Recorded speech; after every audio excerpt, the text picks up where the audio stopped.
Well, hello, everyone, and welcome to CoachX Live with the Institute of Coaching. My name is Jeffrey Hull. I'm the Executive Director of the Institute of Coaching, and I want to welcome you here to a really special opportunity to be in dialogue with a dear friend, a fellow of the Institute of Coaching for over a decade, and also the seminar leader of our new asynchronous course on vertical development for coaching, Jan Rybeck.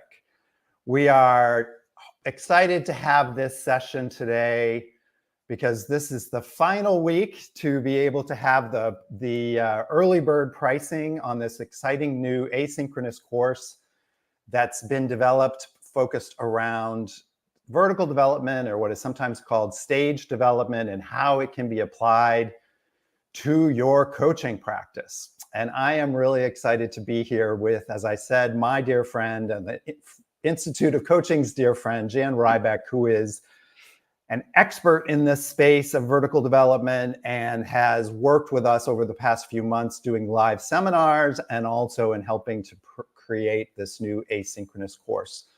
So before we get started, I'm going to do my little promo, which is please take a few minutes if this topic interests you, and you'd like to learn more, if you'd like to see how to incorporate it into your coaching practice, to go to the instituteofcoaching.org, our website. You'll see where you can have an early bird pricing on the course.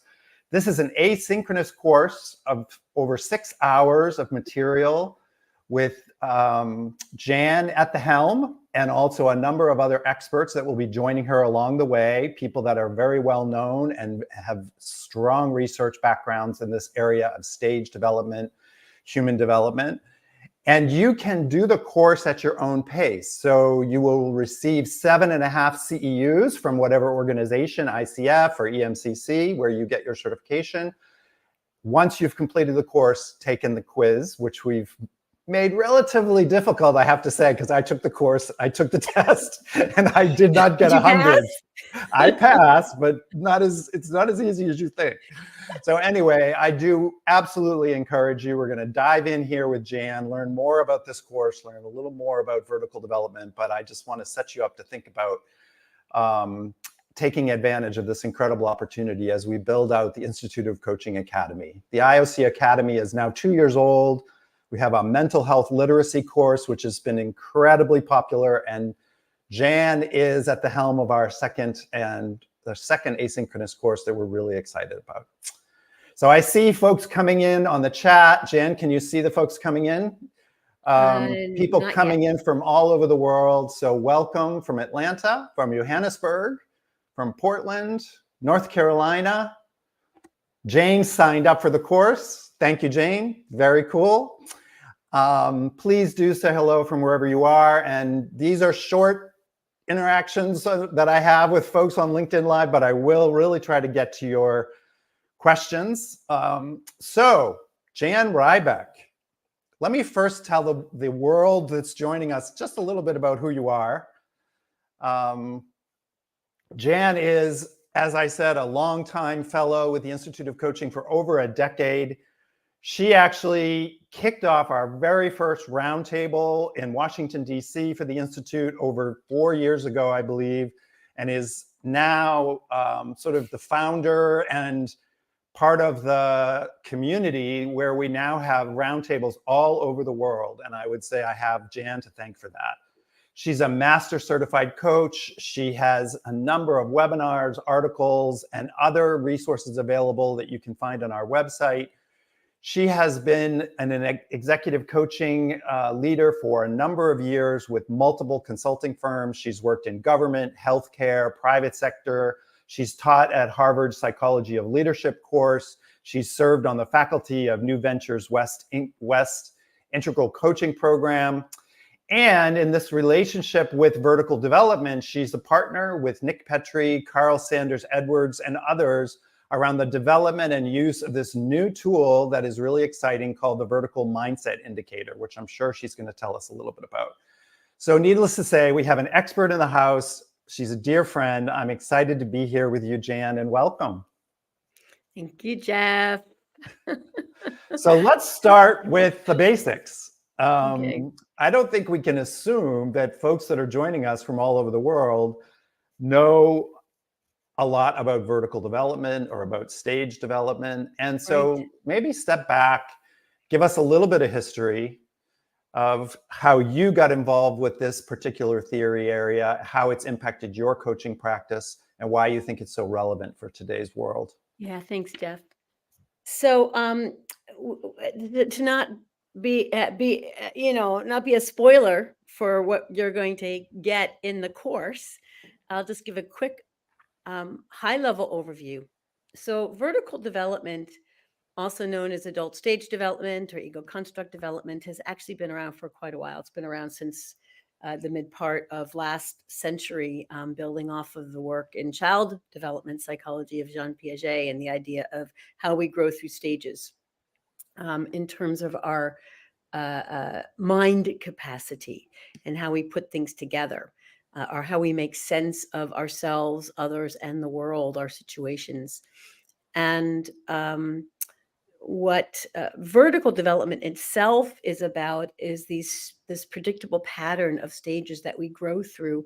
That's about expanded capacity to make sense of experience so that we move from being subject to our experience to being able to hold it more objectively and respond more skillfully, maybe more mindfully. And we're actually making a distinction in this course because we're talking about the application of this theory to folks in the world of work Right. and life. So we make a distinction between vertical development and vertical leadership development. Vertical development being this pure, I don't want to say pure isn't exactly the word, but the empirically based research that was done in the world of developmental psychology around adult stage development applied to leaders or folks who are working in a context of organizational or community. So it's what that means is that it's vertical development, and we add in this idea of context. And say more about this word vertical.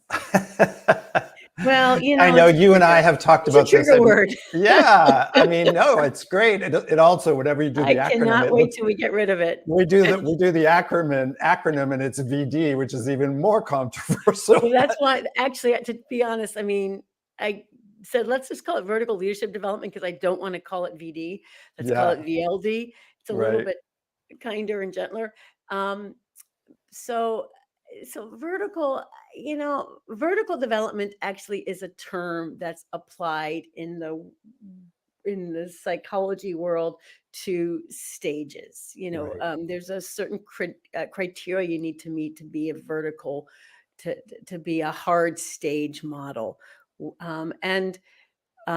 So vertical kind of got put on this work. And I think it's a little bit of a misnomer about how we're actually using it, applying it in the real world. So, sometimes I say, when we talk about vertical development, maybe we end up saying the people who are taller are more evolved. Right. It doesn't really work that way. Right, exactly. And higher isn't necessarily better. And we don't even say the word higher. We say the word later and earlier in this framework.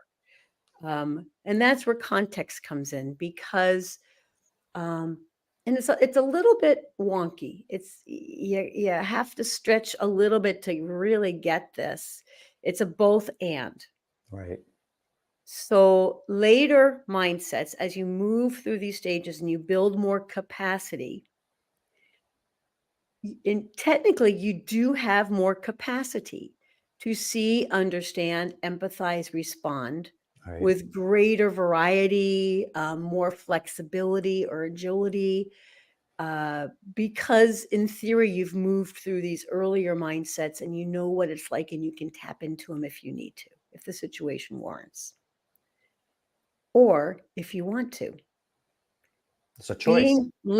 Choice, right? So having a center of gravity, we say, at a later mindset does not necessarily mean that you are going to be a more effective leader. Mm, It may mean that you have more capacity to be an effective leader if you choose to engage the range of mindsets that are needed. So there are certain mindsets that are best suited for certain situations.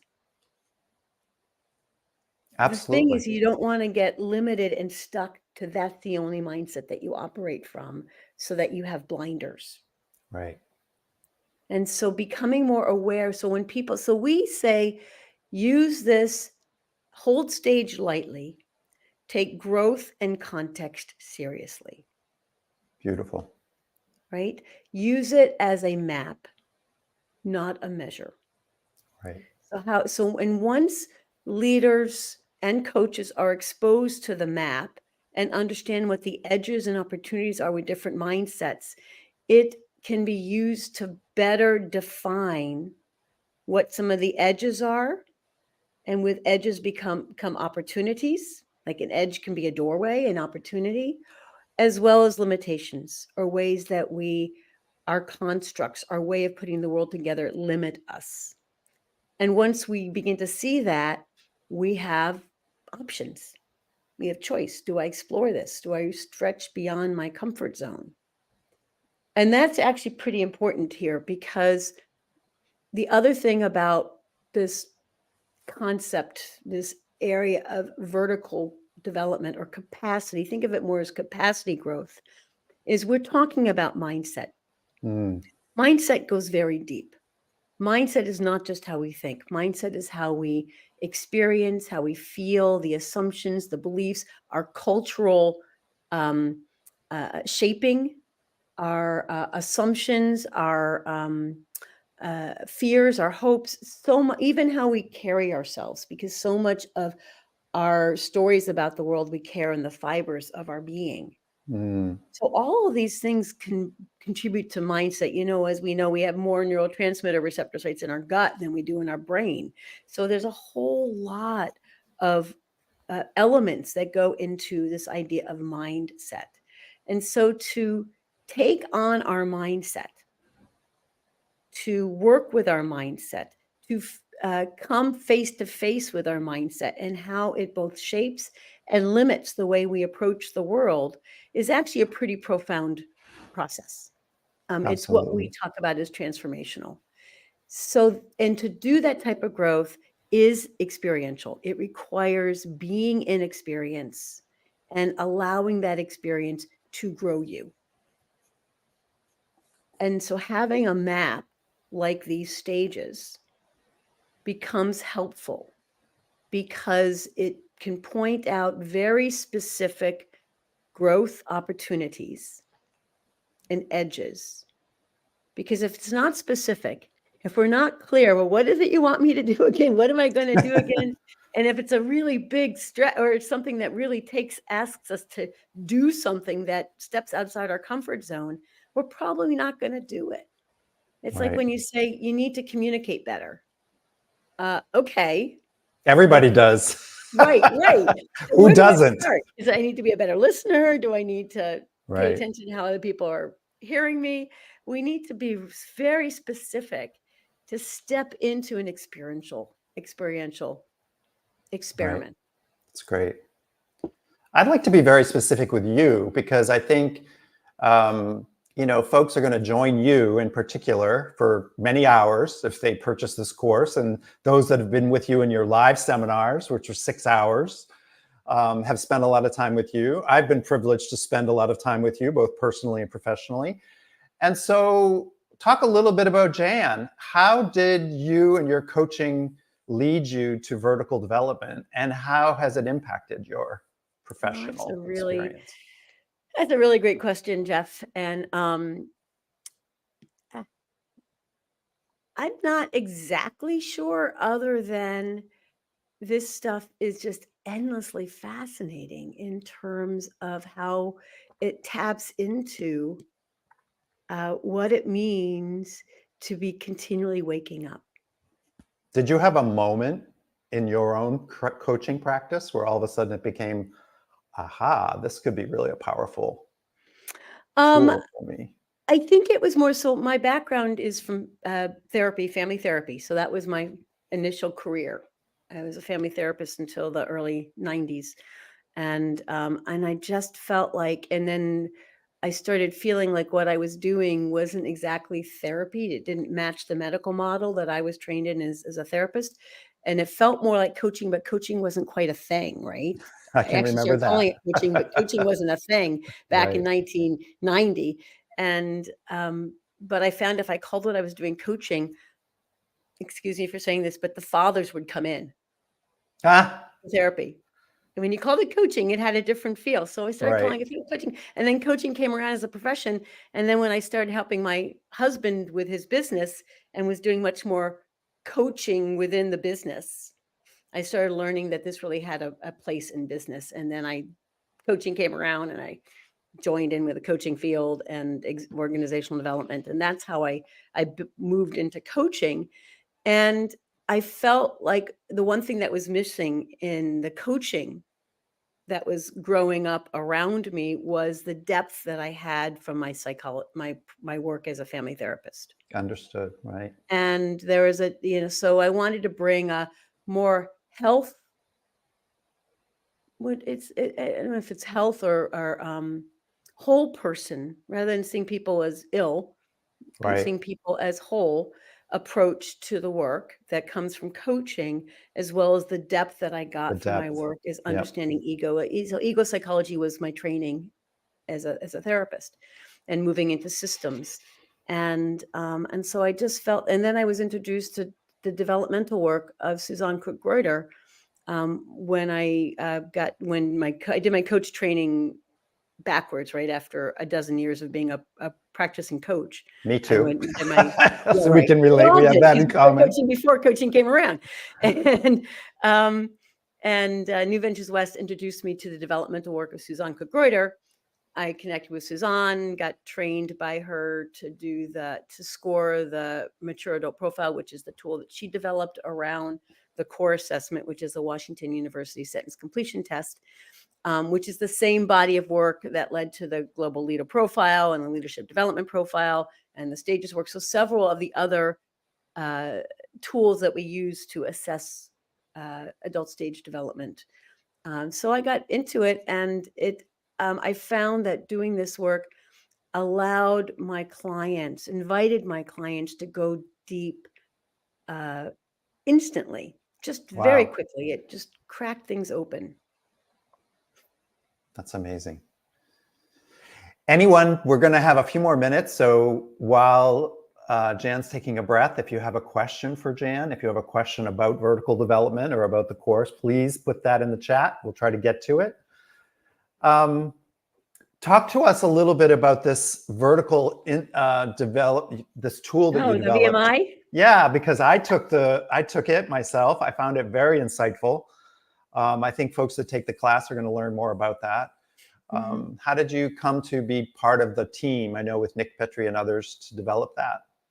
Yeah, and folks, if you Nick has done some fabulous writing on the topic. So I was working with the mature adult profile, Suzanne's tool, which it was manually scored for several years. And by manually scored, that means you sit down. At that point, literally, they were physical manuals of Right. several decades of data that she had collected that allowed us to created scoring rubrics and allowed us to actually score this instrument. And fabulous tool. You can go very deep. People feel like it's a couple years of coaching and one experience, and it was expensive and not scalable. So very hard to sell, very hard to bring into organizations, which is largely where I worked. And Nick, who has done phenomenal work making this and other material in the leadership development world accessible through his writing and his Right. research, and the way he puts it out there, had also been dabbling in this work, as well as the work of Adeption, Carl Sanders Edwards and Adeption, which is an online platform that's all about democratizing leadership development. And those of you that don't know, Nick Petrie, I think, is he with the Center for Creative Leadership? He was with the Center for Creative Leadership. Yeah, Yeah. he was. He's And if now, you Google him, you'll find some wonderful articles that he's written on yeah, this topic. yeah, just a brilliant thinker, writer, researcher. And Carl and his genius team of AI developers, along with support with Suzanne Cookreuter and her manuals, and Nick and myself. Carl's team created an algorithm. We managed to launch it about almost 5 years ago now, 4.5 years ago, using just 6 and now 9 of the sentence stems from the original tool, and use the manuals to train up the algorithm, the AI, to score. And what the vertical mindset indicator, I actually sometimes like to call it the versatile mindset indicator, but we haven't gotten to changing anything yet. Taking the vertical word out whenever at least. possible, right? Yeah, right. So I think of it more as an indicator and an experience. So rather than being a hard and fast measure of this is your mindset, we think of it as an indicator to give a direction, Right. a center of gravity, and use that to stumble into what actually feels true for you. Because what's actually most accurate is not that we have one center of gravity, but we tend to operate from 1 to 3 stages. We tend to have more of a range. Maybe work and home, different parts of us might be operating from different Right. centers of gravity. And this work resonates a lot more with leaders when we introduce it that way.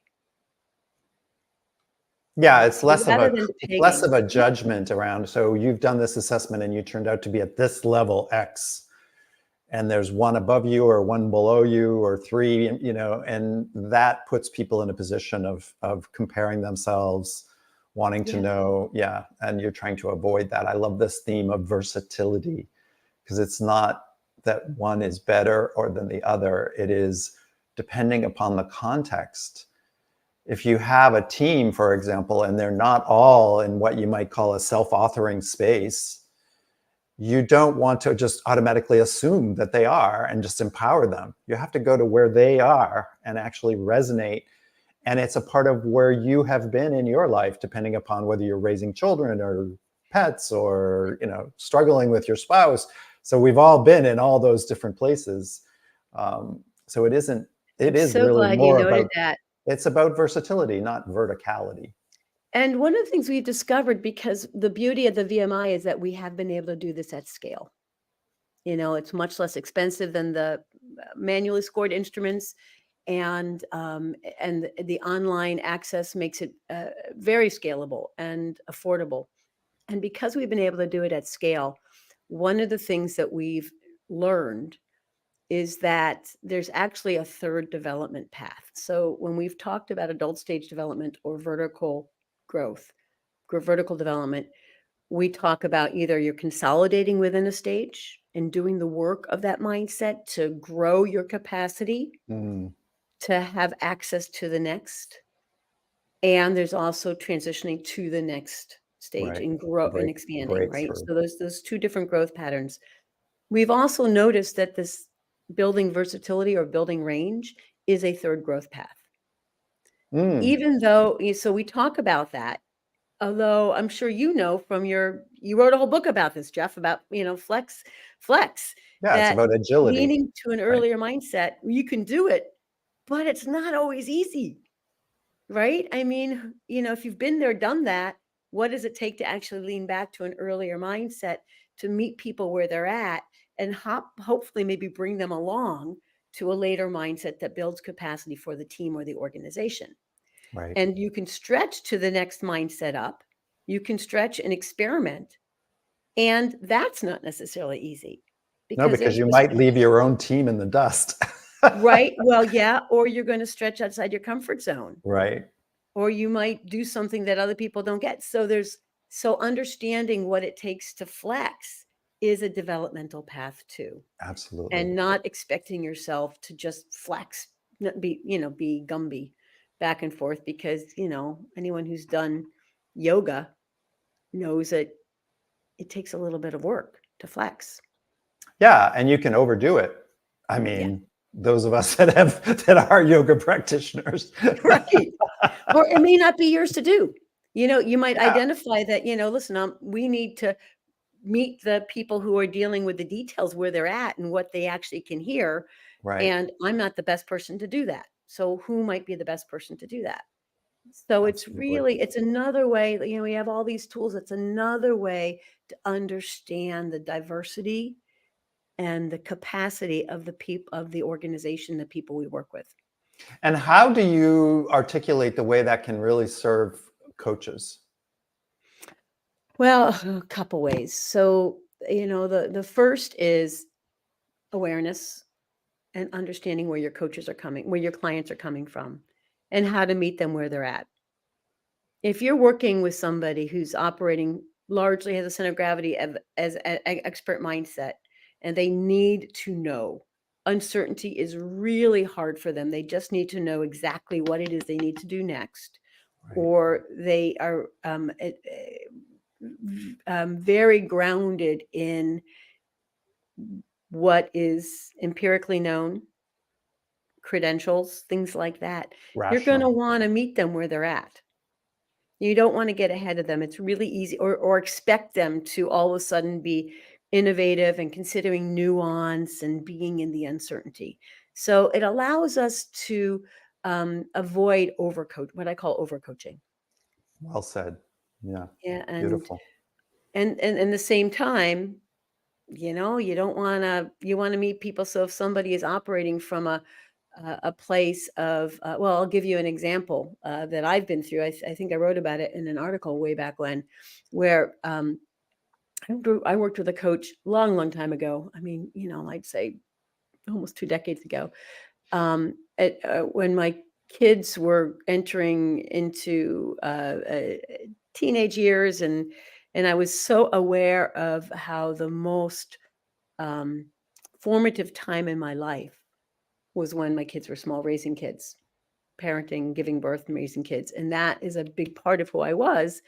And I wanted to bring whatever that was in me into my work. And the coach I was working with was like, well, then you should go into childcare. Maybe you should think about doing childcare work. And I thought, no, you didn't hear me. You didn't hear me. I felt Right. very unseen, because this actually was more of a deep spiritual. Yeah, it wasn't about changing your vocation. It was about No, integrating your it was beingness, my essence. It was right, deep, into the and I work. wanted to be seen for that. And how do I channel that into my work? But that feeling of not being seen was very painful. Yeah, I appreciate that. So And that's, yeah. hopefully this kind of tool, this kind of awareness, this kind of knowledge base will support coaches. I know I have found it incredibly valuable to actually step back and see myself as a coach, as an instrument. Am I truly paying attention to where my client happens to be in their context, in their space, in their challenges? So yeah, Which that was is well which said. is a whole nother piece. Remember, we did that whole thing at the conference that year about coach's instrument, and Right, what do you know about your own instrument? What exactly. is the mindset you're bringing to coaching, and how does that both shape and limit what you're uh, uh, experiencing in your client? Absolutely. There is, we only have a couple minutes, and there, there is two things. One of the folks is asking about live interactions, and I just want to answer, I'm not finding the person in the chat, but she asked whether or not we have live discussions, and we do.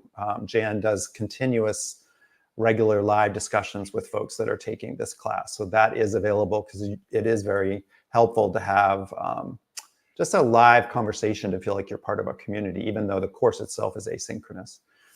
And then I love this, maybe as a closing question, and I'm going to scroll back to from, I'm losing it. I hate these scrolls. Anyway, one of the participants asked, is this wisdom I I just love that question. I'm not love finding that who too. wrote it, but I love that. final comment. Yeah. Oh my gosh, that is so beautiful. Um, if you think about wisdom as, you know, knowledge that's been seasoned by experience, Right. um, but often people have knowledge that's seasoned by experience and they don't allow it to really ferment. They don't allow it to really marinate and be changed by experience. So yeah, I think wisdom is that part of that capacity. It's one Constant element of it. expansion. Right. I found Yeah. her, Wendy Purcell. Thank you for Oh, asking hi, that Wendy. Yeah, great. question. And on that note, I want to thank you, Jan, for being an incredible, just a knowledge leader, a supporter, a friend of the Institute, and such incredible contributions that you've made both to us, to me, and to all of the folks that are taking these live seminars and hopefully will dive into this asynchronous course. And Mm. Jan is always available. So if you're taking the class, she is an incredibly connected part of our community. So whether it's in a discussion group or offline, Yeah. you can connect with her. Always So, happy to be, hop on a call right. and help out. So Jeff, thank you so thank much you. for joining us and for making yourself available to do this class. Please sign up while it's still an early bird price, instituteofcoaching.org. It's right on the homepage. And we'll see you in a couple of weeks, everybody, and enjoy your summer. Take care. Bye-bye for now.